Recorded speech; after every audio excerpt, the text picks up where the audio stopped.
Raise a glass, let the worry slip away. Liquid lunch, we're living for today. There's Troy laughing with his gin and a grin, telling stories about where he's been. Boomer's got whiskey, he's loosening his tie, chasing dreams under a midday sky. The bartender knows us, he's mixing with flair. Every sip's a moment we're happy to share. Liquid lunch, pour it smooth, let it flow. Friends round the table where the good times grow. Raise a glass, let the worry slip away. Liquid lunch, we're living for today.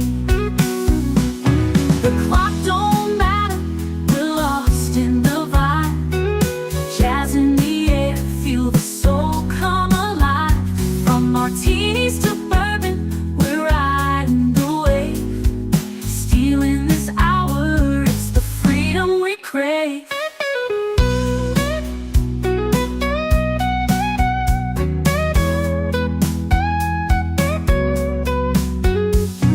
Sun's still shining, but we're in our zone. This bar's our shelter, our temporary home. One more round before the world calls us back.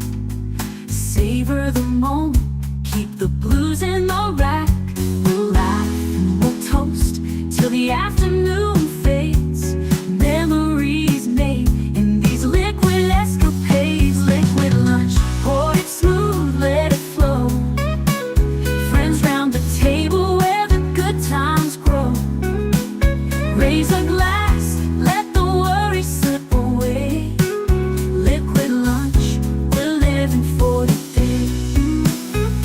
So here's to the daylight, the drinks and the fun. Our liquid lunch, till the next one comes. With a wink and a smile, we'll be back real soon. Chasing that jazz under the high noon.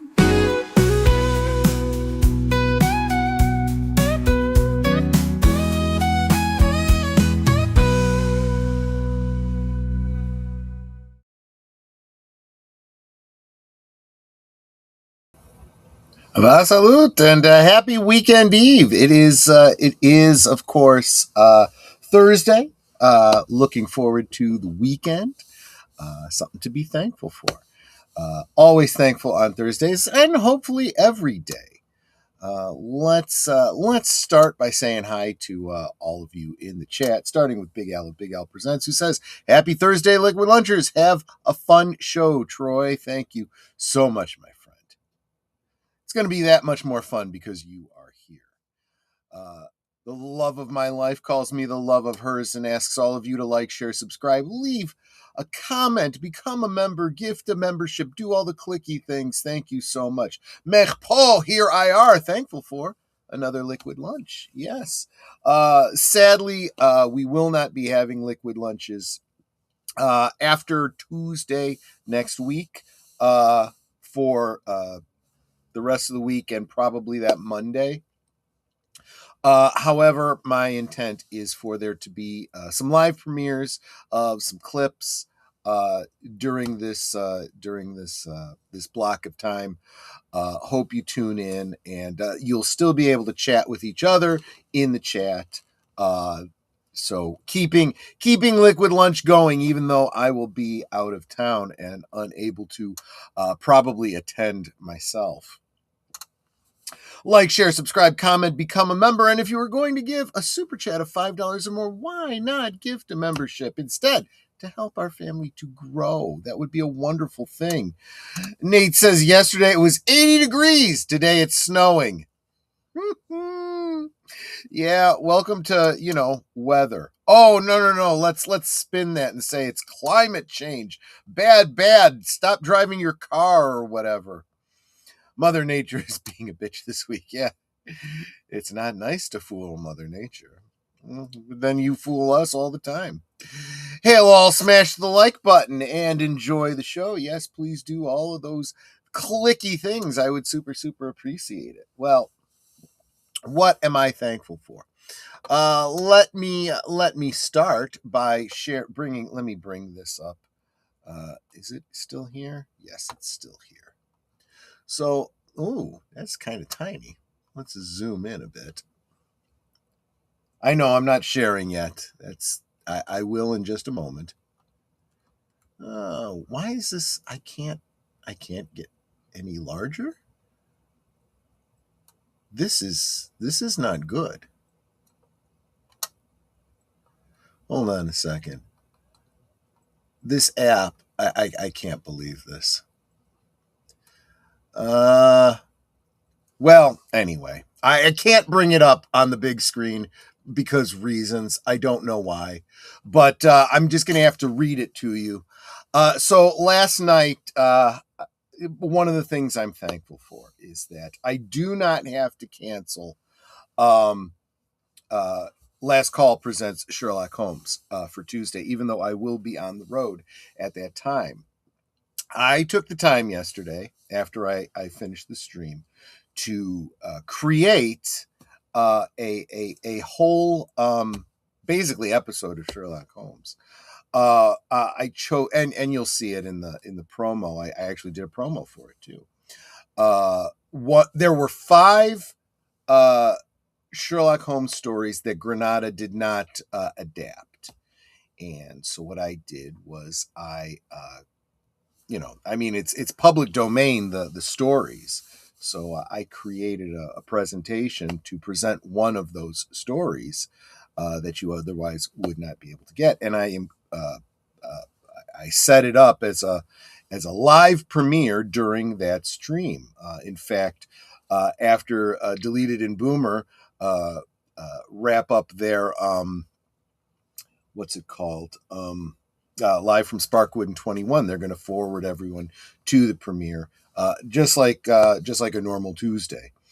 So that is all set to go. And as I saved it, and then literally this was 12 hours ago, I got a notification from YouTube that the music was being claimed copyright. And I looked at it, I'm like, how the hell is that possible? That's my original music. Yes, AI created that music that you hear at in the promo for Sherlock Holmes. That's AI created by me. That's not copyrightable music, right? So I got a claim on that. I immediately contested it and said, yeah, no, this is an original piece. Nobody owns the copyright on that. And 5 hours later, 7 hours ago, the claim was dropped. Ordinarily, what happens with things like this, when someone makes a claim and they don't own the copyright to it, whenever you say no, this is not a. Let me back up. You might, those of you that do YouTube and stuff like that, or just hear about all these copyright issues, might find this interesting. The rest of you might think this is a little bit too much, how the soup is made. But what normally there's a piece of music that I use for the Twin Peaks stream that is a creator on and he's acknowledged in every down below in the description of the video. It's his music, but he allows people to use it for their YouTube channels without a restriction, as long as you acknowledge him. I even tag him, and the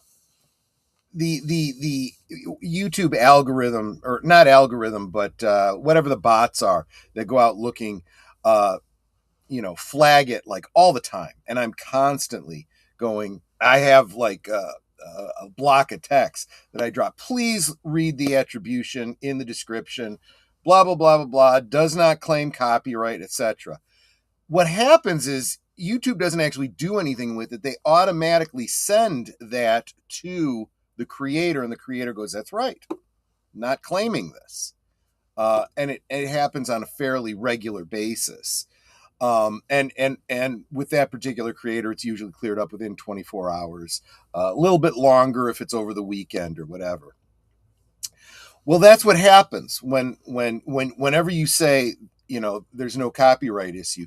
They send a message to the claimant and say, they said it's not copyright. It's up to you if you're going to pursue this or not. And what normally happens with these copyright squatters is what they basically are. They don't do anything. And then 30 days goes by and YouTube says, "Good news. The claim has been dropped because they didn't respond." But I noticed that this one, like I said, within 5 hours, they dropped the claim. That was not YouTube's, Autobot. It was Autobot. It was somebody actually claiming it. And they knew they didn't have a claim. And I think we're going to start seeing a lot more of this because there are a lot of YouTube squatters. That's the only way I can call it. IP squatters that will go out and claim music that has no copyright on it and claim it's theirs on the assumption that people are going to just, okay, fine, you can have my money, whatever. But I think there's a lot more YouTubers that are starting to go, no. You want to take me to court on this? Fine. You can feel free to do that. That's perfectly fine. I'll see you in court. And they're going to end up spending more money in court because they can't prove that they own a copyright to something that's not copyrightable. It's just that simple. Anyway, I got this up here and I can't even show it to you. That's freaking ridiculous. But it is not just that silly app that is giving me trouble. It is also this one. Let me share my screen here. I don't know what's up with that Park Place today, but their banner takes up half the page now, and unfortunately, yeah, you can see the headline just fine. I just, guys, get your stuff together. You really just anyway. Seth MacFarlane says no plans for Ted season 3. I'm sorry, guys. If you were a big fan of this Ted show, I'm thankful it's not happening because that's one step closer to. We had just talked last week. In fact, I think it was last week Thursday. I said I was thankful that Seth MacFarlane said he had all the scripts ready to go for the next season of Orville. It's just, when will I have the time? When will I have the time? Well, this clears the next hurdle, and that's one thing that's been taking up his time, and that's Ted. In fact, I said that back when Ted became a thing. I said, okay, he's working on Ted now. You're not going to see any Orville until this is done. So, given a choice, I'd prefer the Orville. Absolutely.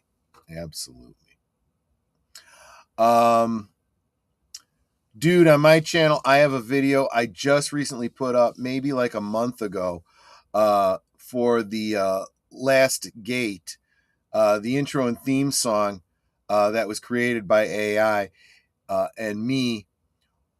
What's an hour hit with a claim? Yeah, that's what I'm saying. There's these, and here's the other thing. So this was part of the story I didn't share. Nate had done a clip for that I used in one of my other streams, and I got claimed, and I'm going, I don't know how to respond to this because I don't know where the music came from. I didn't know if Nate had created it by AI. I didn't know if it was that he had a license from a third party. And unfortunately, I couldn't get that information from Nate for days because lag in communication. So guys, that's another thing. Because of all this, make sure if you're doing anything with music for another creator, you got to be in connection with them so that when and if a claim comes up, you can help them fight it, because time does not work in your favor on these things. That's just part of being professional in creating YouTube. Communication with collaborators is incredibly important. Pay attention to your DMs, pay attention to your emails, and so forth. The gods of the YouTube algorithm are a fickle bunch. Well, again, this is less YouTube, and well, YouTube does have its problems with the way it handles IPs and stuff. But this one, and like I said, that the one with the white bat that does the music for that I use for Twin Peaks, they do everything they can. It's an automated system that YouTube has very, very flawed. But this other thing, this is people actively going, nope, that's mine. Nope, that's mine. And it's like, how do you figure that's yours? That was AI, you know? But not just YouTube had to deal with a Facebook one a month ago. I don't have to deal with Facebook at all because I don't use Facebook anymore. I don't know why anybody does. Anyway, but welcome, Joe's Atmosphere. Always good to see you. Drive by, like, and share. And I know you've probably also shared out the stream because that's what you do. You're one of the good ones. Sorry about the delay, brother. Well, like I said, you just got to pay attention. This is, again, this is a business. This is I'm trying to be professional here, and these things really do matter. And if your boss sent you an email or whatever, and you didn't get back to him for 3 days, they'd be a little upset. The client is waiting on an answer to this. What's going on? I only use Facebook for the groups I am in and sometimes Marketplace. Yeah, Netter uses it for Marketplace too. I have noticed that all of the groups that I was in, specifically for creators and vendors, they have their own options now. They have other ways that you can. For example, there was a Mego figure custom site that did parts and 3D heads and things like that. And he would do custom figures. He's the one that I got the custom Captain America and Spider-Man, the live action ones, the Reb Brown and the Nicholas Hammond. He did those custom figures. And you had to follow him on Facebook to see it. And I said to Netter, I said, could you follow this site and let me know when new things come up? Well, he realized that a lot of people weren't using Facebook anymore. So he just started an eBay store. So I can go and check that on a regular basis. I don't need to be on Facebook for that anymore. So interestingly, a lot of these places have turned to Instagram for saying, hey, I got these custom figures up for sale. Let me know if you want them. Yeah, that makes it a little bit more challenging, but Instagram is a little bit more accessible than Facebook for me. Sometimes not being professional is more rewarding. Knowing when to be professional and when not is a skill. I feel that being professional is kind of like dressing well, right? If I'm overdressed for an event, right? I got a jacket, I got a shirt and tie, I got whatever, and I'm overdressed. You know what you can do? You can take the jacket off, you can roll up your sleeves, loosen that tie, and boom, suddenly you're business casual. You can't do it the other way around. You can't dress up if you show up in jeans and a t-shirt. And I feel it's the same way with being professional. I try to be professional even in my personal interactions. And then, as I have a few drinks and we relax a little bit, maybe I back off a little bit. But you always start from a place of professionalism.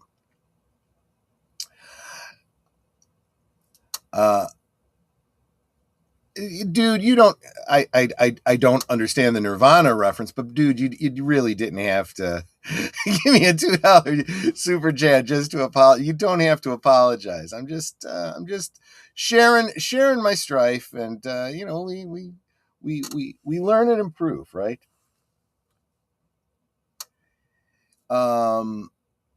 Let's see. I think I missed what you had said before about that. Sometimes not being, I don't know. Oh, inappropriate. Oh, okay. Sometimes being inappropriate. Yeah. But again, it's know your audience and know when you can and when you can't. But so anyway, let's get to this real quick. I didn't want to spend a lot of time on this. I mean, really, that's really all I need to say, which is good because that's right now about all I can show you of this webpage. I can't even get a whole picture in here right now because, but you're gonna know that it came from that Park Place for darn sure. Despite its popularity with fans, there are currently no plans for a third season of Ted, according to Variety. Series creator Seth MacFarlane recently told The Wrap that Peacock and Universal consider the show too expensive to continue. Yeah, I would imagine animating that teddy bear is probably, yeah. The show is really expensive to produce, and there's no way to do it at a lower cost, MacFarlane said. There's no plans that I've heard of at the moment to do season 3. Variety noted that when the show launched in January of 2024, it broke records as Peacock's most watched original title to date. However, according to The Wrap, Peacock has not decided on whether Ted will receive a third season. Universal has not responded to Variety's request for comment. Anyway, I actually don't need to get into all of this. I think you guys see where this is going. Where is my chat? Not advancing. There we go.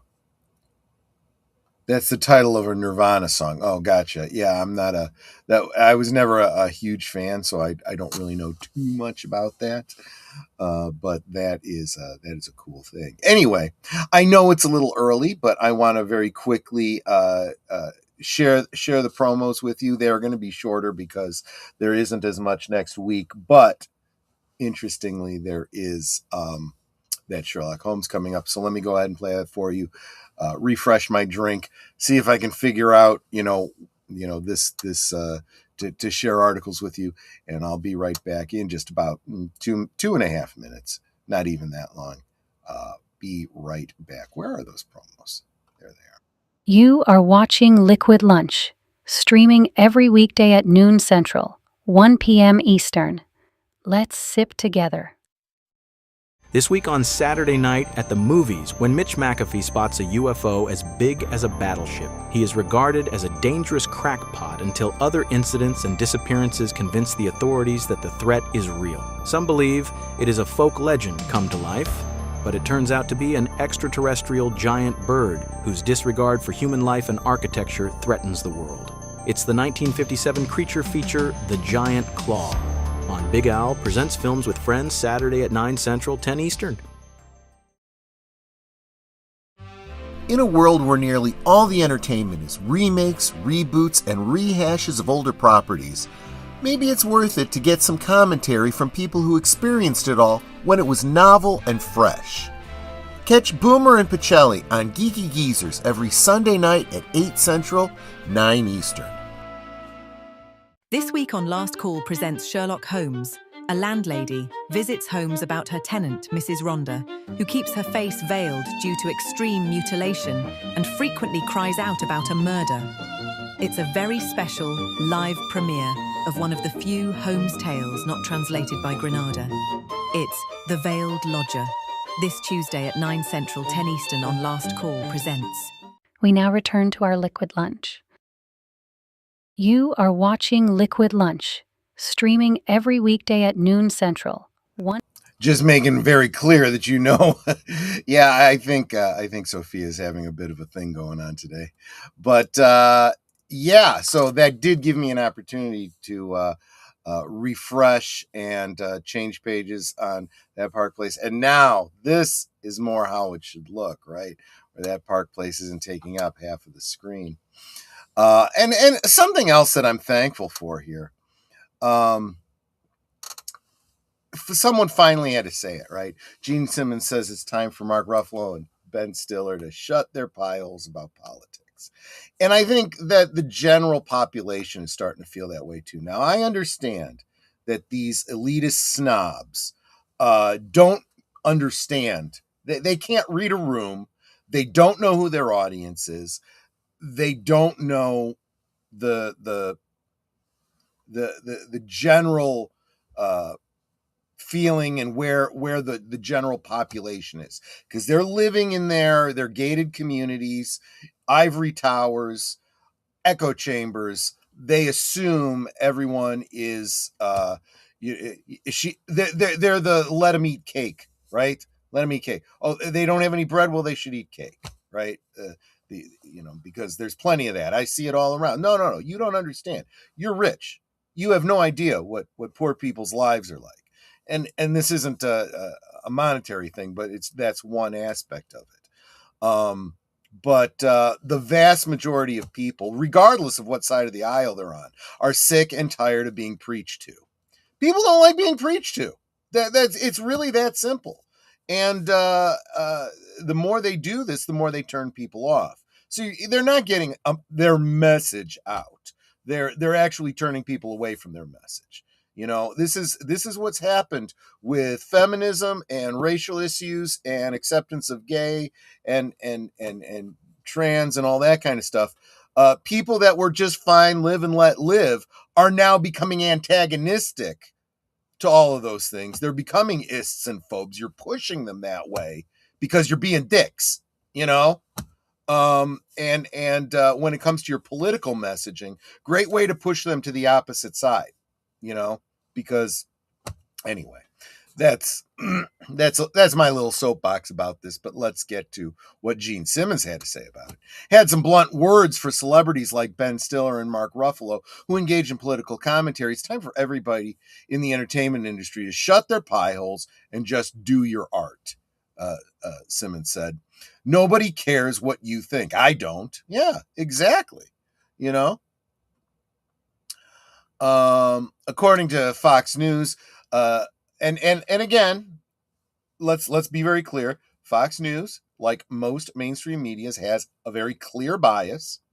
Fox News, you could argue, is a very right of center bias.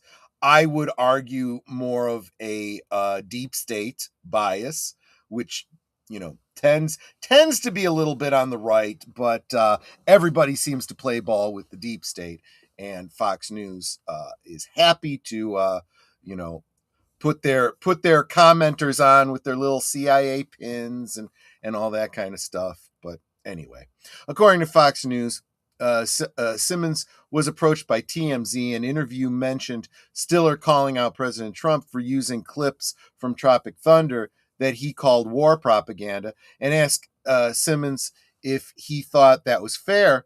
The KISS frontman dismissed Stiller's opinions with a sarcastic remark, yeah, because everybody in the world should listen to what actors and comedians say because they're so qualified. It's exactly right. This is exactly what what's his name? What was that that British comedian who hosted the awards? Saying, just accept your award and shut up. Nobody cares what you have to say.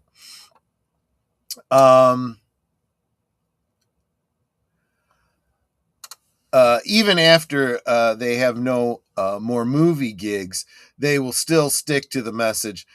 Think of it as, well, see, that is also their way of remaining relevant, right? They figure, well, if I talk about hotbed topics, people will see me and know I'm still a thing, and maybe I'll get a job. They don't realize this is kind of starting to work against them. because their popularity goes down, down, down as half of their audience says, I don't want to see anything this idiot's in ever again, you know? And even the ones that agree with them are starting to go, I'm getting sick of this. I really, really am. So, but real quick, want to say howdy to Aged Boomer. You're going to hear a bit more of him during the Liquid Lunch segments next week, because it'll be mostly clips from Geeky Geezers. Thanks for helping me keep my channel alive, partner. Really, yeah, Ricky Gervais, that was his name. Yeah. And more people are saying, yep, he was right. He tried to tell us. Yeah, I like watching Kurtzman speak at the Saturn Awards. I did not see that, and I have no interest. When you keep platforming these people, this is also why the awards shows are dying. Because exactly this, people don't want to hear this, so they tune out. Well, congratulations. Now you've killed the awards shows. According to Fox News, yeah, okay, I said all that because they're so qualified. And here's the other thing. Why on earth would you ask, a rock and roll guy, his opinions about what some actor said about some politician? It's like, that has nothing to do with me. I don't know these people. My political opinions are my own, so forget about that. But I really don't care what this completely unrelated celebrity had to say. Not my business. Don't care. Why are you even asking me this? Ask me about my thing. Ask me about rock and roll. Ask me about the projects I'm working on. Otherwise, F off, Simmons went on to argue that nobody is interested in what celebrities think and who they vote for. That includes me, he added, who I vote for, who I like. The issue, and that's just being intellectually honest, right? I'm not talking about everybody but me. Listen to me, but ignore them. No, ignore us all. Who cares? People in America work hard for their living, and they don't want to be lectured by people who live in mansions and drive Rolls Royces. Exactly. Freaking exactly. Jeez. Maybe if you paid more attention to history, take a look at, what happened in France. You're pushing so hard to bring about a revolution, and having let them eat cake attitudes. What happened to those people? What happened to those people? There you go. Continuing, Simmons mocked Mark Ruffalo, whom he called Mark Buffalo, saying, "What does Mark think about politics? I don't care." The interview concluded with Simmons saying he feels all celebrities should avoid talking about politics. Ruffalo, Stiller, and the controversies that sparked criticism. I don't even want to get into what they said. You know what they said. They're yeah. I think that pretty much covers it. I don't really need to get any more into it. I'm thankful that somebody, and he's not the only one. He's just the most recent one. Tired of hearing these celebutards going on. It's absolutely ridiculous. But the celebrities from certain franchises sure want to lecture and tell friends who to believe in and who to vote for. Might as well build a wall around them. But most of them already have walls around them. They live in gated communities, literally. The same people that want open borders live in gated communities where you have to pass in through a security checkpoint in order to get to the houses. The level of hypocrisy is kind of off the charts with these people. And if it wasn't so sickening, I'd actually find it funny,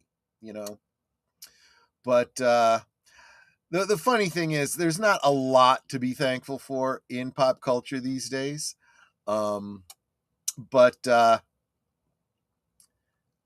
Okay, here's another one. I think it's just certain articles on their page that are all effed up. but let me share this one. I don't know if I'd say I'm thankful for this, but this isn't a bad thing. Catherine Hahn will play Mother Gothel in a live action Tangled. Now, putting aside, my opinion of live action remakes at all, I don't think any of them should exist. I also think that the thinking behind creating them is very faulty. You don't understand why things are made animated in the first place. There are things you could do in animation that you cannot do in live action. And I think the ones, and this has nothing to do with which movies were successful and popular and which ones weren't.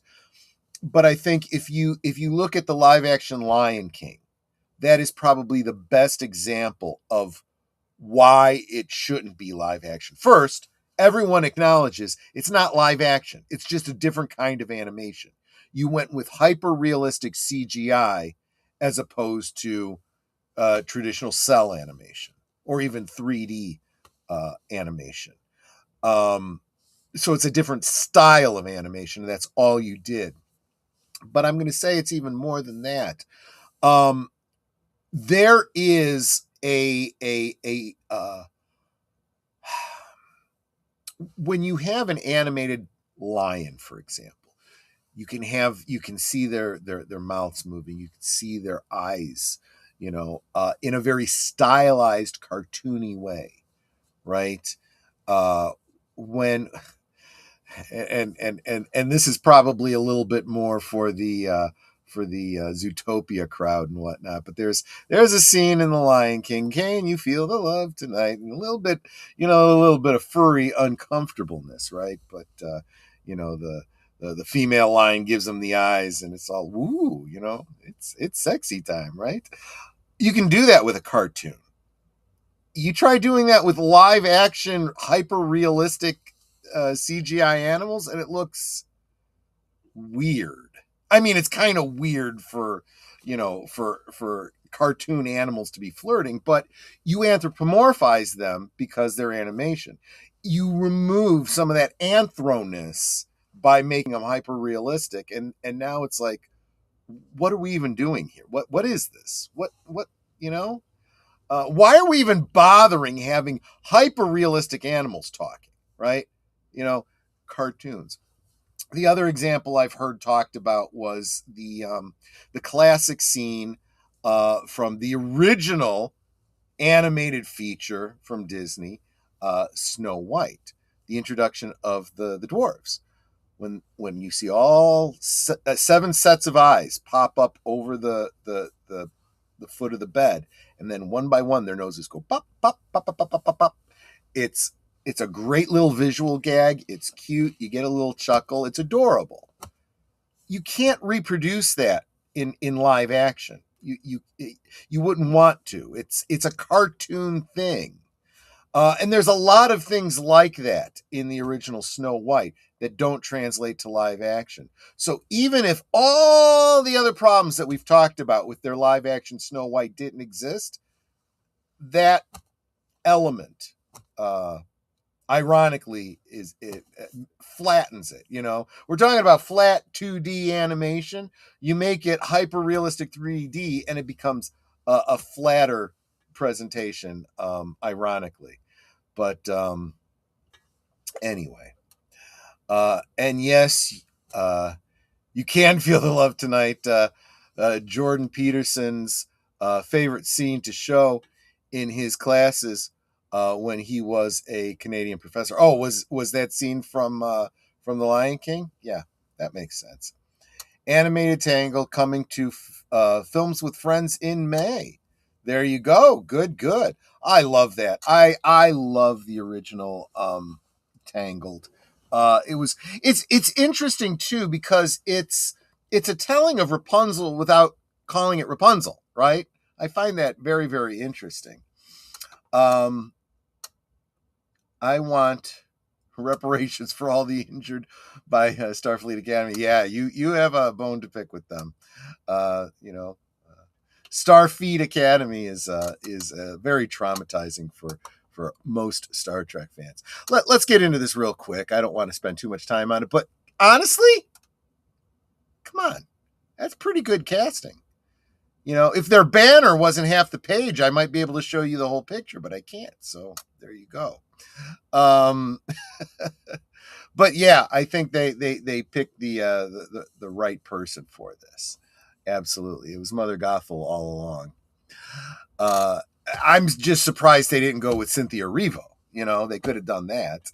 Or they could have done. Hey, they could have done Nathan Lane. They could have done a whole bunch of things, but they went with Kathryn Hahn. On Tuesday, Walt Disney Studios and Kathryn Hahn confirmed that the actress will be playing Mother Gothel in the live-action Tangled remake. The announcement was made on social media. Hahn posted a video showing her outfit of the day, which featured a Mother Gothel t-shirt. Now, this actually it almost buries the lead. The focus, of course, is that Kathryn Hahn has been cast, but that kind of presumes and thereby also confirms that the live action Tangled is moving forward. That was put on hold back when everyone was talking about Snow White. So we're apparently moving forward here. While the actress downplayed the significance of the shirt, the official Disney Studios X account shared the video. It added the caption, "You want her to be the bad guy? Fine. Kathryn Hahn is Mother Gothel in Disney's live-action Tangled." I like that.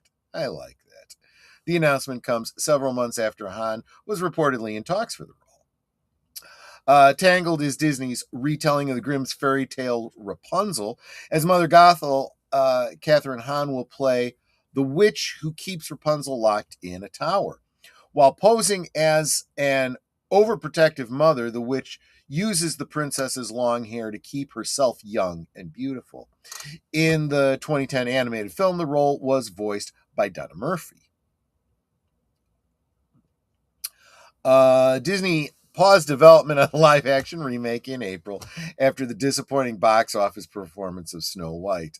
I'd say it had... Yes, because of the disappointing box office performance, but also because they were like, there's a lot of other problems here. It's not just that it underperformed.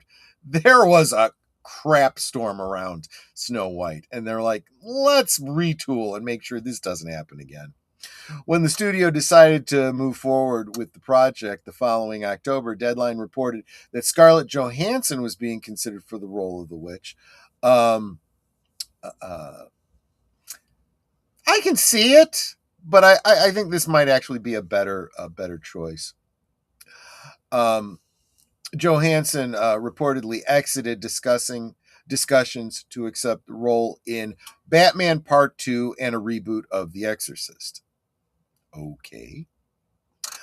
Another witch role for Kathryn Hahn. That's true. She was, of course, Agatha Harkness previously. So far, reactions online have been positive. In a nod to Mother Gothel's famous line in Tangled, Kathryn Hahn changed her Instagram bio to Mother Knows Best. An X post sharing a screenshot is filled with replies of "Let's go" and "Finally." Yeah.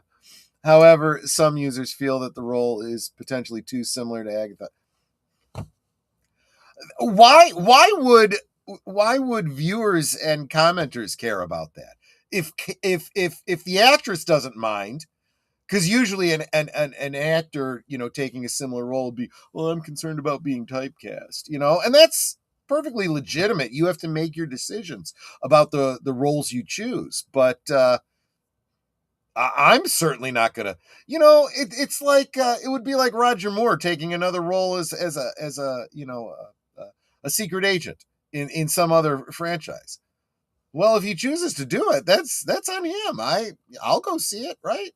Whatever. Live action Tangled will be directed by Michael Gracie.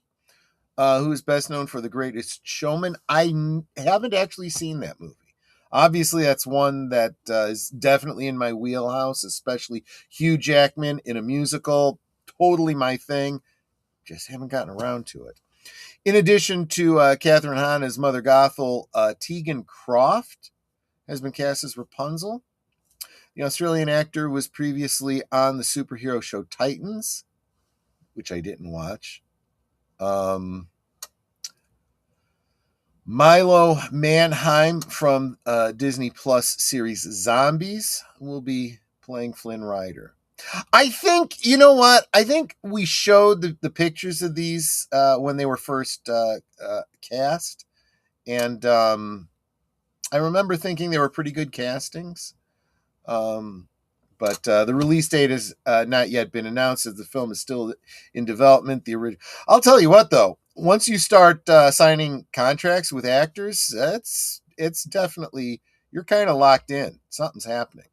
The original animated film received an Oscar nomination for original song and grossed over $590 million at a worldwide box office. Whether or not the live-action remake can recapture some magic remains to be seen. Yeah, I agree. Let's get back to seeing what you guys have to say.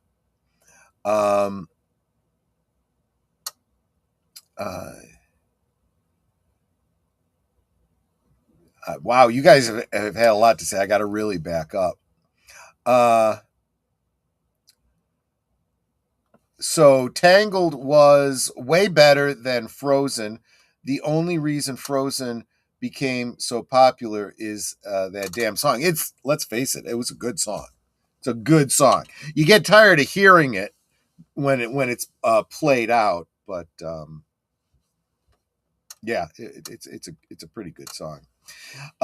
It's funny. Every single one of these Disney CGI movies still have hard drawn pencil tests of these characters to test how they're going to move as CG characters. It's kind of like double work, isn't it?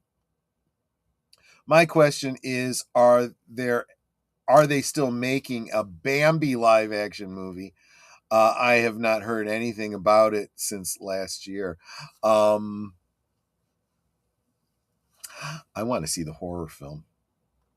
There was one, right? That's what I'd heard. You can see the test animation for Frozen, Tangled, and Moana and Wreck-It Ralph as hand-drawn animations. Yeah.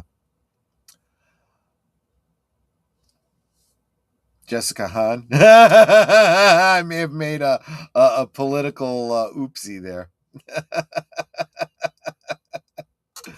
I guarantee you they're going to be some liberals complaining about Catherine Hahn being cast because it's obviously that Mother Gothel was supposed to be a Romanian gypsy.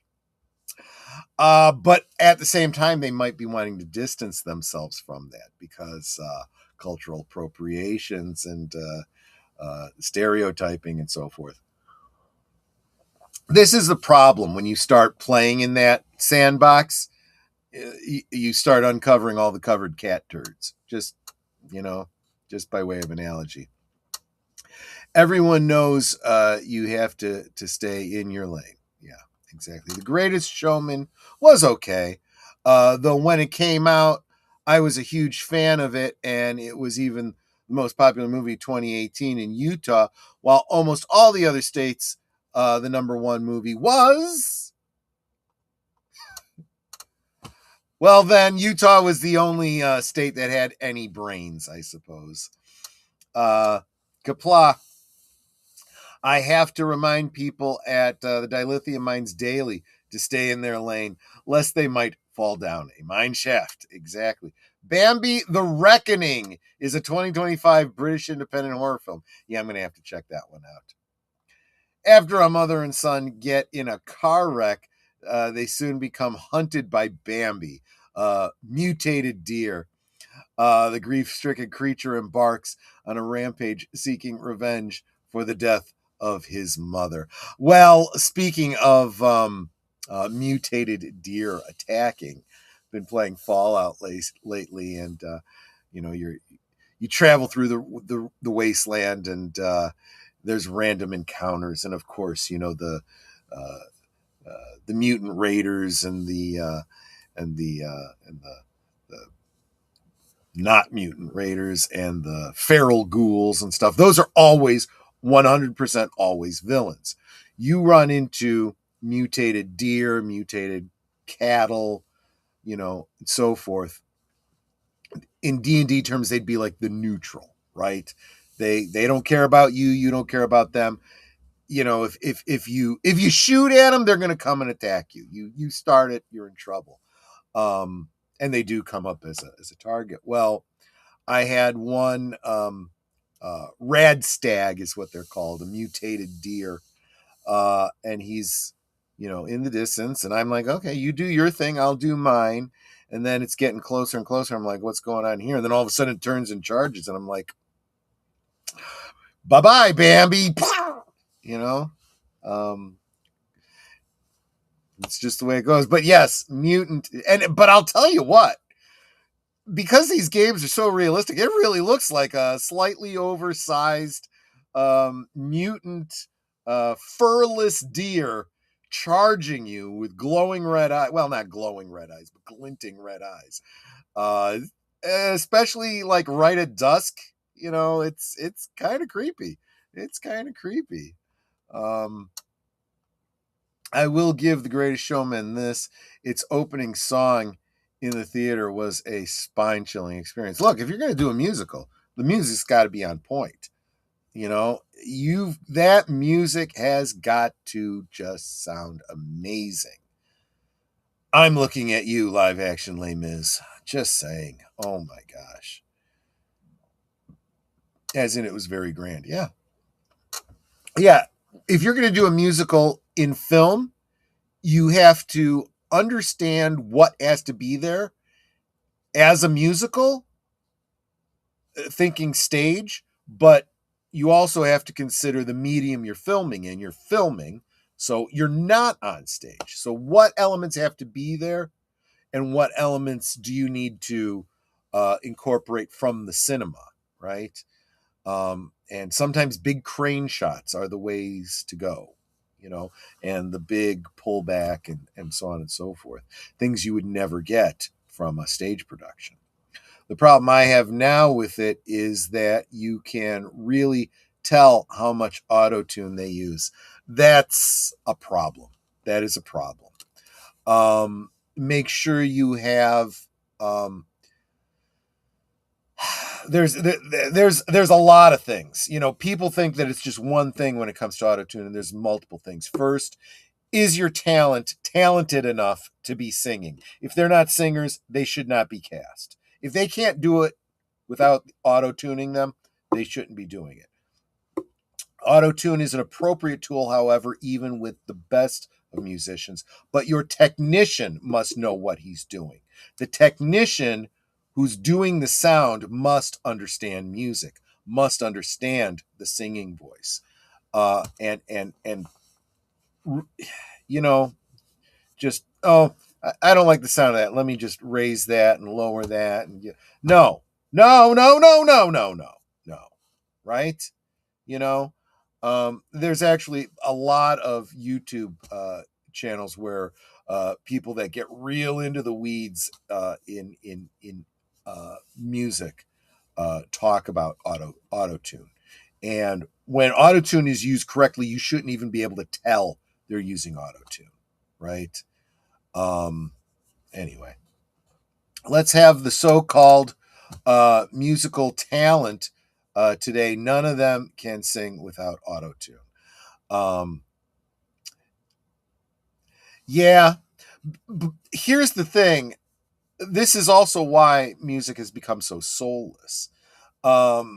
We all know how AI works. It draws from samples of everything, amalgamates them, and you get the average, right? So you'll never have anything new and breathtaking from AI. But that's fine if that's what you want. Unfortunately, for decades now, that's what music became. people that were creating music were literally, without using AI, were acting like AI themselves, just churning out, average,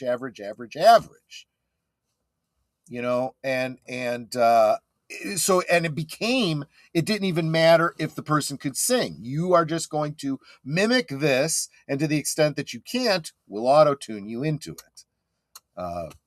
Prefab music. Hollywood used to have a solution for actors that can't sing being cast in a musical. They got singers to dub it. Lots of classic Disney animation has different singer actors. Well, this was true. Actually, we were just talking about Frozen, right? Frozen was voiced by Belle. What's her name? Belle. Oh, for crying out loud. She was in that detective show for you. Veronica Mars. I forget. Catherine Bell? No. Kristen Bell. Christmas Bell? I don't know. Anyway, her. She does the voice. The singing. Did she do the singing? No. Someone else did the singing, right? I know she can sing. Yeah, maybe I'm a little confused. Maybe I'm confusing it with the other character in that movie. I don't know. Then the normal speaking. Yeah. A great movie that kind of does a fictionalized version of what really happened in Hollywood when sound became part of movies, when they went from the silent era to talkies, is the movie Singing in the Rain. And you have Gene Kelly plays a silent star who becomes a talky kind of guy, and translates really well. His usual co-star has a terrible voice for speaking, so and especially for singing. So they had to coach her in her speech, and she gets a little bit better, but they can't get her to sing. So they have Debbie Reynolds, lip sync for her. And part of the main plot is the morality of that. You're basically lying to the audience, which you don't have to do. You could be just upfront about it and say, yeah, enjoy the movie. Just remember and show it in the credits. The songs are sung by so forth and whatnot. They do it all the time. But anyway, I'm just recommending Singing in the Rain is definitely a movie that you should check out for exactly that reason. Kristen Bell, that's what it was. Kristen Bell and Anne as Anna. Idina Mendes as Elsa. That's what it was. There you go. Okay. Yeah. But anyway, I realize I'm starting to go over time because I tend to babble. I'm talking about things that I'm really excited about. So make sure you join Netter tonight on Netter's Network. I think it'll just be her and I shooting the breeze with all of you, but it'll be a fun time. Come join us for about an hour, and then we'll kick you over to Deleted Scenes. And tomorrow, Boomer and I will be talking about scary movies that kind of messed us up as kids. My list, I'm being very true to that topic. These movies really messed me up as a kid, but in retrospect, not too terribly scary. So you're probably going to laugh at me about this, and well, you should. I deserve it. So guys, I want to thank you all so much for spending your liquid lunch with me. You guys take care of yourselves, be healthy, stay hydrated, hail hydration, drink responsibly, and I'll see you all on the next one. Take care, my friends. Come on, play those outros. Goodbye. Hope to see you again real soon.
here's to the daylight, the drinks and the fun, our liquid lunch, till the next one comes. With a wink and a smile, we'll be back real soon, chasing that jazz under the high noon.